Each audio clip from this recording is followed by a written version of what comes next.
नमस्कार दोस्तों, स्वागत है आप सबका अपने YouTube channel Gurukul success academy में। आज आप लोगों के लिए जीके जीएस से संबंधित महत्वपूर्ण प्रश्न लेकर आया हूं। यह क्लास आप लोगों के आने वाले एग्ज़ाम में महत्वपूर्ण साबित होगी।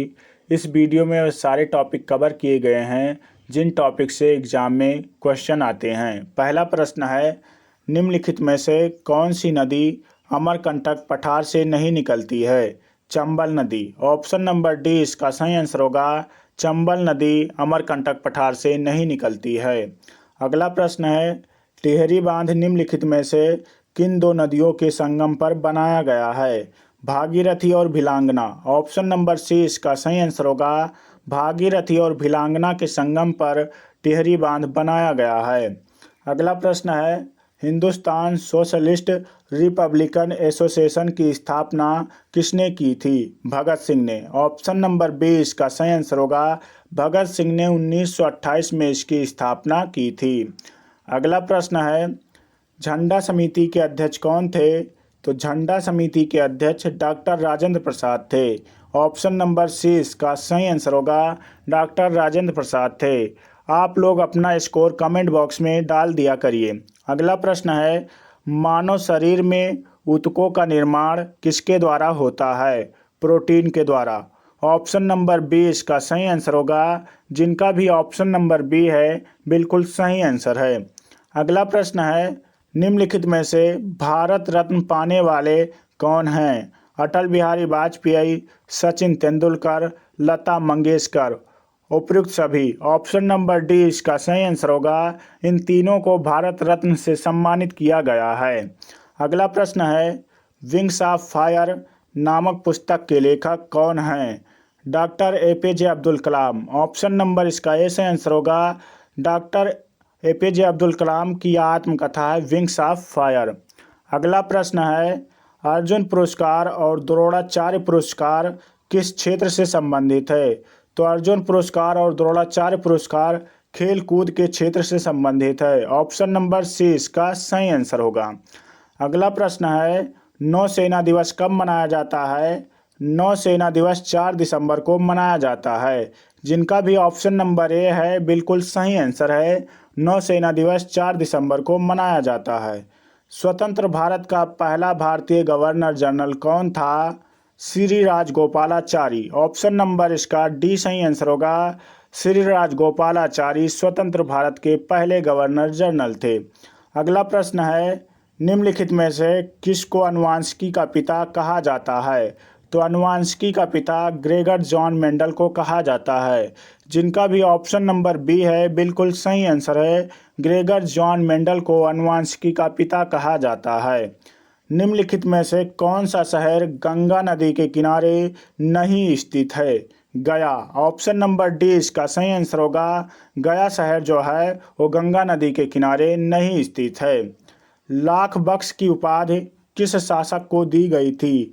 लाख बख्श की उपाधि कुतुबुद्दीन ऐबक को दी गई थी। ऑप्शन नंबर डी इसका सही आंसर होगा। लाख बख्श की उपाधि कुतुबुद्दीन ऐबक को दी गई थी। अगला प्रश्न है, भारत में 1 रुपये से अधिक के नोट किसके द्वारा जारी किए जाते हैं? भारतीय रिजर्व बैंक के द्वारा। ऑप्शन नंबर इसका ए सही आंसर होगा। भारतीय रिजर्व बैंक के द्वारा भारत में 1 रुपये से अधिक के नोट जारी किए जाते हैं। अगला प्रश्न है, तमिलनाडु में महाबलीपुरम मंदिर किसके शासनकाल में बनाया गया? पल्लव के। ऑप्शन नंबर सी इसका सही आंसर होगा। जिसका भी ऑप्शन नंबर सी है बिल्कुल सही आंसर है। अगला प्रश्न है, उष्णकटिबंधीय घास के मैदान को क्या कहा जाता है? सवाना। ऑप्शन नंबर बी इसका सही आंसर होगा।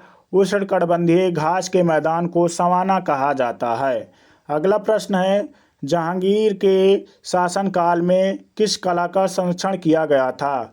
तो जहांगीर के शासनकाल में चित्रकला का संरक्षण किया गया था। जिनका भी ऑप्शन नंबर सी है बिल्कुल सही आंसर है।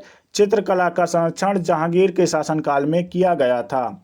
सोमनाथ मंदिर पर सर्वप्रथम किसने आक्रमण किया था? महमूद गजनवी ने। ऑप्शन नंबर डी इसका सही आंसर होगा। महमूद गजनवी ने सोमनाथ मंदिर पर सर्वप्रथम आक्रमण किया था।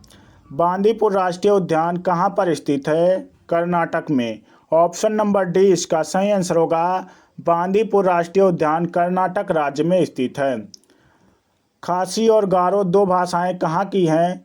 खासी और गारो जो है मेघालय की दो भाषाएं हैं। ऑप्शन नंबर इसका ए सही आंसर होगा।